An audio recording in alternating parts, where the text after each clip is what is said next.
Good morning everyone. आज आपण जो पॉईंट स्टडी करणार आहे तो पॉईंट 3 फेज इंडक्शन मोटर या चॅप्टरमधला आहे. या चॅप्टरमध्ये पहिले 2 पॉईंट्स आहेत ते म्हणजे वर्किंग प्रिन्सिपल आणि सेकंड जो पॉईंट आहे कन्स्ट्रक्शनल डिटेल्स. ते 2 पॉईंट आपण अगोदर बघितलेले आहेत.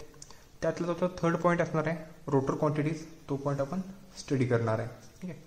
तर रोटर क्वांटिटीजमध्ये आपण रोटरमध्ये कुठल्या कुठल्या क्वांटिटीज जनरेट होत आहेत त्या क्वांटिटीज आपण स्टडी करणार आहे. ओके. सो त्या क्वांटिटीजमध्ये फर्स्ट असेल रोटर फ्रिक्वेन्सी, सेकंड असेल रोटर EMF, थर्ड असेल रोटर करंट अँड फोर्थ असणार आहे rotor power factor. Okay. So रोटरमध्ये इंड्यूस होणारा EMF, रोटरमधून फ्लो होणारा करंट, त्याची फ्रिक्वेन्सी आणि रोटरमधला पॉवर फॅक्टर या 4 क्वांटिटीज आपण स्टडी करणार आहे. पण या 4 क्वांटिटी आपण 2 वेगवेगळ्या कंडिशनसाठी स्टडी करणार आहे. त्यामध्ये आपण पहिल्यांदा काय करणार आहे तर या 4 क्वांटिटी स्टार्टिंग कंडिशनसाठी कशा आहेत ते स्टडी करणार आहे. नंतर त्याच 4 क्वांटिटी रनिंग कंडिशनमध्ये कशा होणार आहेत ते स्टडी करणार आहे. ओके. सो सुरुवातीला आपण rotor frequency, rotor EMF, rotor current and rotor power factor या 4 क्वांटिटी स्टार्टिंग कंडिशनमध्ये कशा असतात ते आपण बघूया. Okay. So rotor quantities at starting, सुरुवातीला आपण पॉईंट बघणार आहे स्टार्टिंग कंडिशनमध्ये रोटर क्वांटिटीज कशा असणार आहेत ते. त्यामध्ये आपण पहिल्यांदा बघा rotor frequency at starting. Rotor frequency at starting, सुरुवातीला रोटरची फ्रिक्वेन्सी कशी असणार आहे. आता आपल्या सगळ्यांना इंडक्शन मोटरचं जे जनरल कन्स्ट्रक्शन आहे ते माहीत आहे. हा असेल त्या इंडक्शन मोटरचा स्टेटर,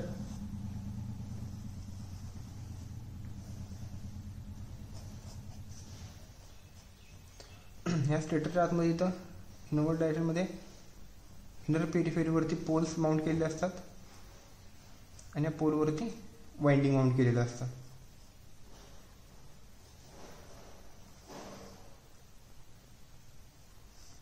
त्याचे 2 टर्मिनल्स असणार आहेत. नंतर ह्या पोलच्या आतमध्ये इथं रोटर प्लेस केलेला असतो आणि इथं त्याच्यावरती रोटरचे कंडक्टर्स असतात. ओके. सो आपण सिम्प्लिसिटीसाठी पहिल्यांदा आपण 2च पोल कन्सिडर करूया, एका फेसचे 2 पोल्स आणि रोटरवरचा फक्त एकच कंडक्टर जो आहे तो कन्सिडर करूया. ओके. सो ज्यावेळी आपण स्टेटरच्या वाइंडिंगला सप्लाय देतो, सप्लाय कनेक्ट करतो, त्यावेळी काय होतं स्टेटरचं जे वाइंडिंग आहे ते रोटेटिंग मॅग्नेटिक फील्ड प्रोड्यूस करतं. ते मॅग्नेटिक फील्ड जे असणार आहे ते रोटेट होत असणार आहे. ओके. सो आपण असं कन्सिडर करूया की ते मॅग्नेटिक फील्ड जे आहे ते क्लॉकवाईज डायरेक्शनमध्ये रोटेट होते. सो इथून प्रोड्यूस होणारे जे फ्लक्स आहेत ते क्लॉकवाईज डायरेक्शनमध्ये रोटेट होत आहेत आणि ते त्याचं रिव्हॉल्युशन जे असणार आहे ते या डायरेक्शनमध्ये कंप्लीट करणार आहे. ओके.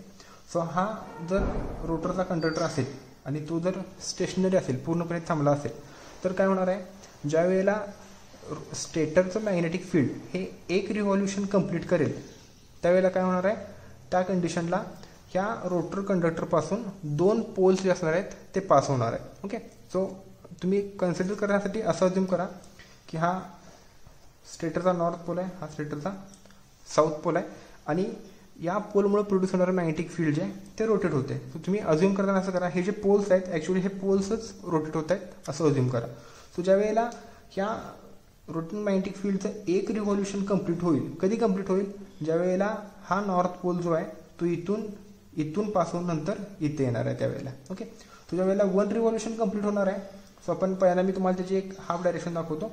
हा स्टेटर पोल पहिल्यांदा काय करेल इथून इथे येईल आणि हा साऊथ पोल असणार आहे तो इथून इथं जाणार आहे. ओके.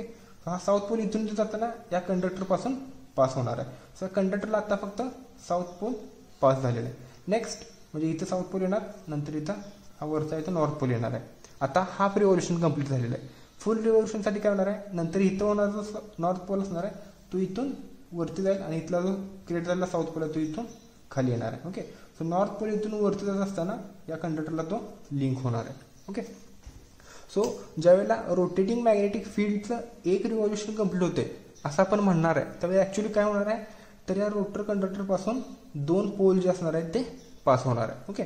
सो नॉर्थ पोल इथून इथे येणार, मग त्यावेळेला तो एकदा या कंडक्टरला लिंक होईल आणि साऊथ पोल जो असणार आहे तो इथून परत ना इथे येणार आहे.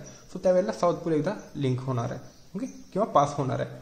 सो ज्यावेळेला स्टेटरचं मॅग्नेटिक फील्ड एक कंप्लीट रिव्हॉल्युशन कंप्लीट करते त्यावेळेला या रोटरवरच्या कंडक्टरपासून 2 पोल पास होत आहेत. ओके. सिमिलरली आता जर याच्यामध्ये ह्या स्टेटरमध्ये जर 4 पोल असते, त्या स्टेटरमध्ये जर 4 पोल असते, पोल नंबर फर्स्ट, हा सेकंड, हा थर्ड आणि हा फोर्थ, असे 4 पोल असते आणि याच्या रोटरवरती आपण जर फक्त एकच कंडक्टर कन्सिडर केला तर हा असेल नंबर 1. सो एक रिव्हॉल्युशन ज्यावेळेला कंप्लीट होणार आहे त्यावेळेला या रोटरच्या कंडक्टरला टोटल 4 पोल पास करून जाणार आहे. ओके, बरोबर आहे. सो 4 पोल आहेत म्हणजे काय, तर एक रिव्हॉल्युशन कंप्लीट होते त्यावेळेला त्याला 4 पोल पास करून जाणार आहेत. हा जो फर्स्ट आहे हा कंप्लीट करेल, या प्रकारचं त्याचं रिव्हॉल्युशन कंप्लीट करणार आहे. तो रिव्हॉल्युशन कंप्लीट करत असताना हा फर्स्ट पोल त्याच्या ओरिजिनल पोझिशनला येईपर्यंत हे बाकीचे 3 पोल आणि हा एकदा त्याला लिंक होणार आहे. ओके, सो सिंपल गोष्ट काय लक्षात ठेवायची आहे, ज्या वेळेला rotating magnetic field 1 revolution complete करतं त्यावेळेला त्या मोटरमध्ये जेवढे पोल्स आहेत तेवढे सगळे पोल्स त्या रोटर कंडक्टरपासून पास होतात. आता आपण 2 पोल मशीन बघितलेली. सो याच्यामध्ये मॅग्नेटिक फील्डचं एक रिव्हॉल्युशन कंप्लीट होईल त्यावेळेला रोटर कंडक्टरला 2 पोल लिंक होणार आहेत, कारण आपण त्याच्यामध्ये 2च बघितलेले आहेत. ओके, सो ज्यावेळेला स्टेटरचं मॅग्नेटिक फील्ड रोटर कंडक्टरला स्टेटरचं मॅग्नेटिक फील्ड हे 1 रिव्हॉल्युशन कंप्लीट करेल त्यावेळेला रोटरच्या कंडक्टरला 2 पोल पास करून जातील किंवा 2 पोलचं मॅग्नेटिक फ्लक्स लिंक होणार आहे. ओके, सो त्यामध्ये आपण अजून करूया. If n is the speed of rotor, n is speed of rotor and p is equals to number of poles. Okay, जे n जर रोटरचं स्पीड असेल आणि p म्हणजे त्या मोटरमध्ये असलेले नंबर ऑफ पोल्स असतील तर कितीच्या स्पीडनी त्या रोटरच्या कंडक्टरला मॅग्नेटिक फील्ड कट करेल ते आपल्याला बघायचं आहे. Okay, so then speed at which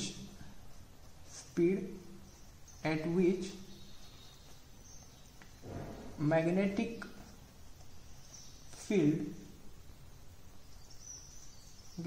field cuts the rotor conductor.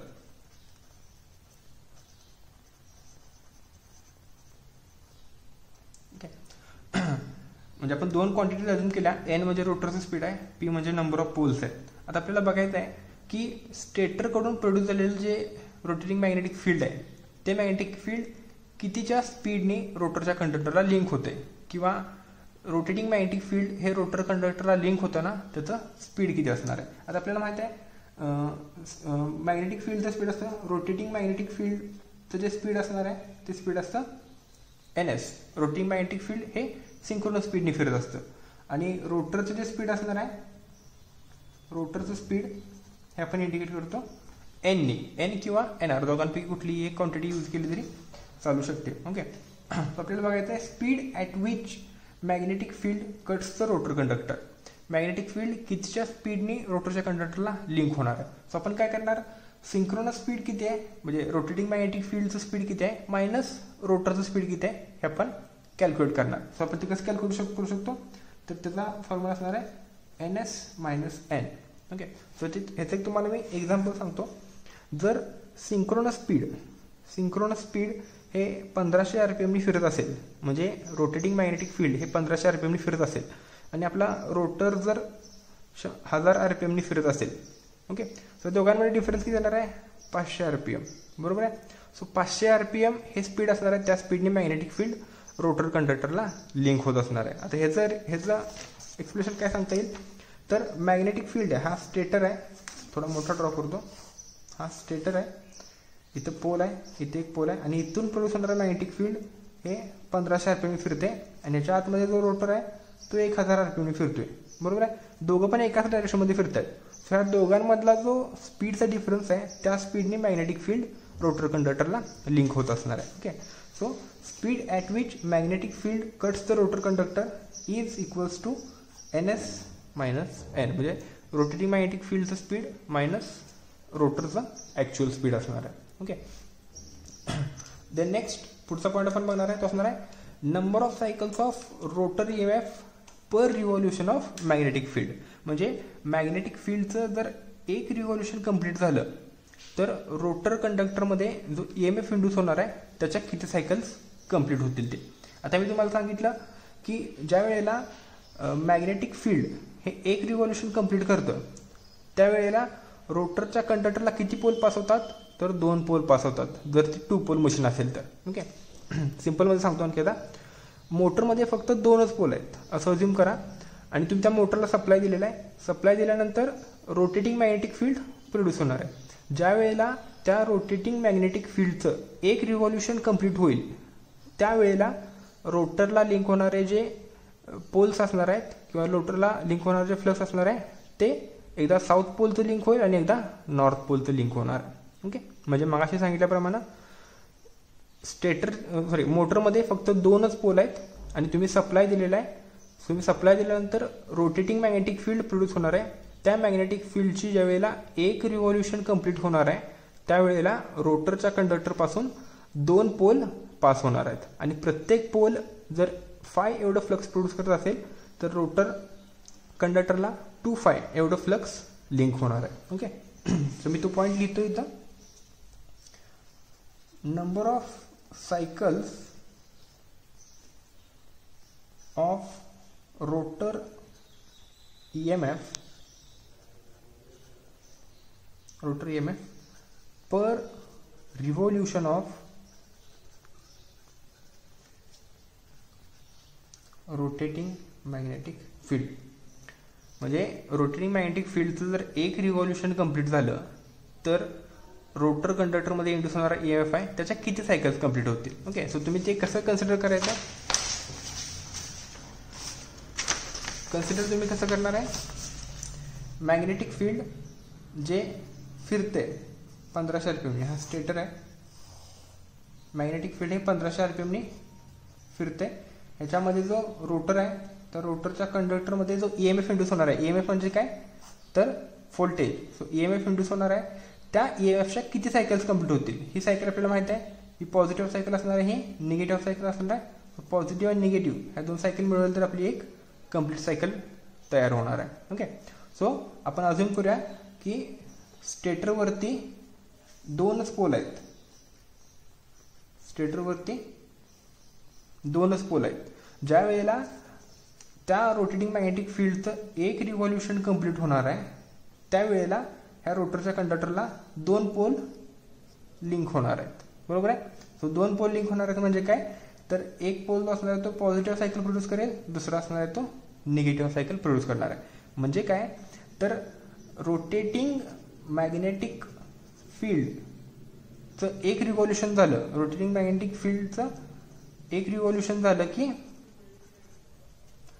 रोटरमध्ये इंड्यूस होणारा EMF जो आहे त्याची एक सायकल कंप्लीट होते. ओके, सो रोटर EMF ची एक सायकल कंप्लीट होणार आहे,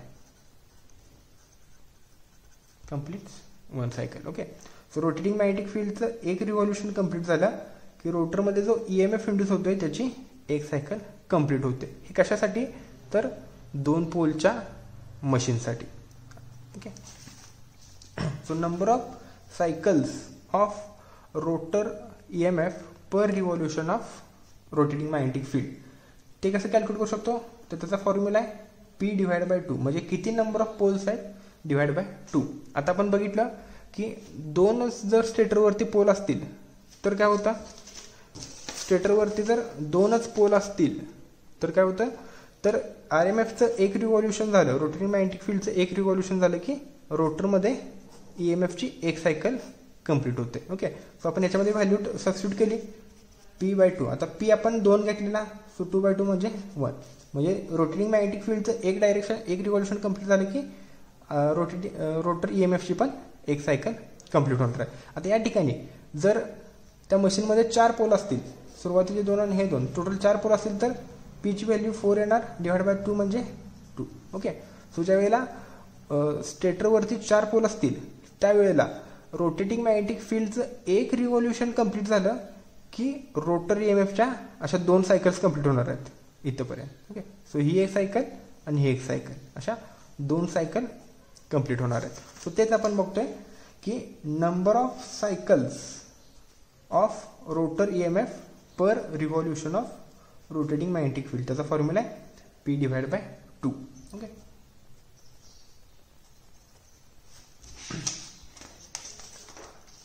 द नेक्स्ट पुढचा आपण पॉईंट बघणार frequency of rotor EMF. Frequency of rotor EMF. आता मगाशी आपण जे दोन फॉर्म्युले यूज केले त्या दोन फॉर्म्युल्यावरून आपण त्याची फ्रिक्वेन्सी फाइंड आउट करू शकतो. फ्रिक्वेन्सी म्हणजे काय तर आता इथं आपण बघितलं. फ्रिक्वेन्सी म्हणजे काय तर number of cycles completed per unit time. Okay, म्हणजे एका सेकंदामध्ये किती नंबर ऑफ सायकल्स कंप्लीट होणार आहेत ते. आता इथे युनिट टाइमच्या ऐवजी आपण काय घेणार आहे तर number of cycles completed per revolution of magnetic field. Magnetic फील्डचं ज्या वेळेला एक रिव्हॉल्युशन कंप्लीट होईल, मॅग्नेटिक फील्डचं ज्या वेळेला एक रिव्हॉल्युशन कंप्लीट होईल त्यावेळेला रोटर EMF मध्ये किती सायकल्स इंड्यूस होणार आहेत ते म्हणजे आपली फ्रिक्वेन्सी असणार आहे. ओके, फ्रिक्वेन्सी म्हणजे number of cycles completed in after one revolution of rotating magnetic field. Magnetic फील्डचं एक रिव्हॉल्युशन झालं की रोटर EMFचे किती सायकल कंप्लीट होतात ती म्हणजे आपली फ्रिक्वेन्सी आहे. तर रोटर फ्रिक्वेन्सीचा फॉर्म्युला आपण काय लिहू शकतो तर rotor frequency F2 is equals to number of cycles per revolution of rotating magnetic field. Rotating magnetic फील्डचं एक रिव्हॉल्युशन झाल्यावर किती नंबर ऑफ सायकल्स तयार होत आहेत ते into number of revolutions per second. Okay, unit time बघतोय म्हणजे आपल्याला एका सेकंदासाठी कॅल्क्युलेट करायला लागणार. सो रोटरमध्ये इंड्यूस होणारी फ्रिक्वेन्सी आहे किंवा रोटरची जी फ्रिक्वेन्सी आहे ते आपण कशी कॅल्क्युलेट करणार तर रोटेटिंग मॅग्नेटिक फील्डचं एक रिव्हॉल्युशन कंप्लीट झाल्यावर EMFच्या किती सायकल्स कंप्लीट होत आहेत इनटू एका सेकंदाला असे किती रिव्हॉल्युशन्स होत आहेत. ओके, समजेल. इथं तुम्हाला दाखवतो एक रिव्हॉल्युशन कंप्लीट झाल्यावर रोटेटिंग मॅग्नेटिक फील्ड म्हणजे हे आरोन जे दाखवलेलं आहे याची एक रिव्हॉल्युशन कंप्लीट झाल्यावरती रोटर EMFच्या किती सायकल्स कंप्लीट होत आहेत इनटू असे एका सेकंदाला किती रिव्हॉल्युशन होत आहेत. कारण आपल्याला फ्रिक्वेन्सी कशी काढायची आहे, फ्रिक्वेन्सी काय असणार आहे तर सायकल्स पर युनिट टाइम म्हणजे एका सेकंदामध्ये किती सायकल्स कंप्लीट होतात ते आपल्याला बघायचं आहे. ओके, सो आपण बघणार आता number of cycles per revolution. एक रोटेटिंग मॅग्नेटिक फील्डचं एक रिव्हॉल्युशन झालं किती सायकल्स कंप्लीट होत आहेत आणि एका सेकंदाला अशा किती सायकल्स होत आहेत. ओके, तर आता आपल्याला माहिती आहे number of cycles okay into काय असणार आहे नंबर. सो तो फॉर्म्युला काय होईल number of cycles per revolution of RMF. त्याचा फॉर्म्युला काय आहे P/2 असा आहे. आणि number of revolutions per second म्हणजे एका सेकंदाला असे किती रिव्हॉल्युशन्स होत आहेत ते आपण कशी कॅल्क्युलेट करू शकतो तर speed of rotating magnetic field जे आपण इथं मागे डिराईव्ह केलेलं आहे. Speed at which rotor magnetic field cuts the rotor conductor. ह्या स्पीडनी रोटरला मॅग्नेटिक फील्ड लिंक होणार आहे. ते स्पीड डिवाइड बाय एका सेकंदामध्ये किती सायकल कंप्लीट होते सो आपण त्याला 16 डिवाइड करणार आहे म्हणजे आपल्याला पर सेकंद किती रिव्हॉल्युशन कंप्लीट होत आहेत ते मिळेल. ओके, फॉर्म्युला मी तुम्हाला अनेकदा सांगतो. NS minus N divide by 60 म्हणजे काय तर एका सेकंदाला किती रिव्हॉल्युशन्स कंप्लीट होत आहेत मॅग्नेटिक फील्डचे. ओके, एका सेकंदाला मॅग्नेटिक फील्डचे किती रिव्हॉल्युशन्स कंप्लीट होत आहेत ते याच्यावरून आपल्याला मिळेल.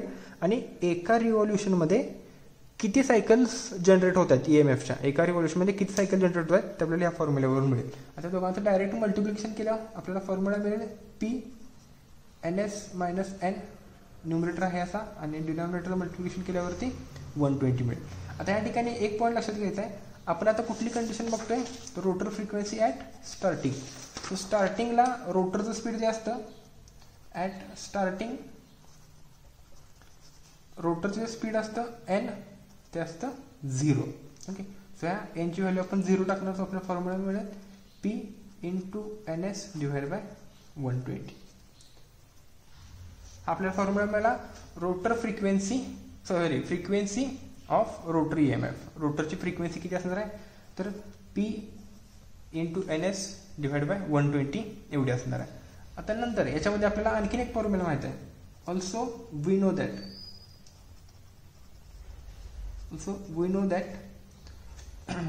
सिंक्रोनस स्पीड NS ह्याचा फॉर्म्युला काय आहे तर 120F divide by P.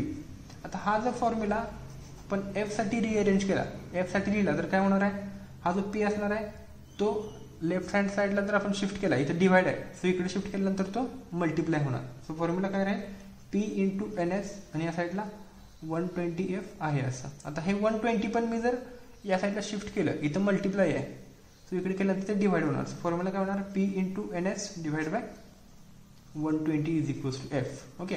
So rotor frequency at starting आणि सप्लाय फ्रिक्वेन्सी हे दोन्ही कशा आहेत, सेम आहेत, कारण ह्याचा फॉर्म्युला पण P into N S divide by 120 आहे, ह्याचा फॉर्म्युला पण P into N S divide by 120 आहे. ओके.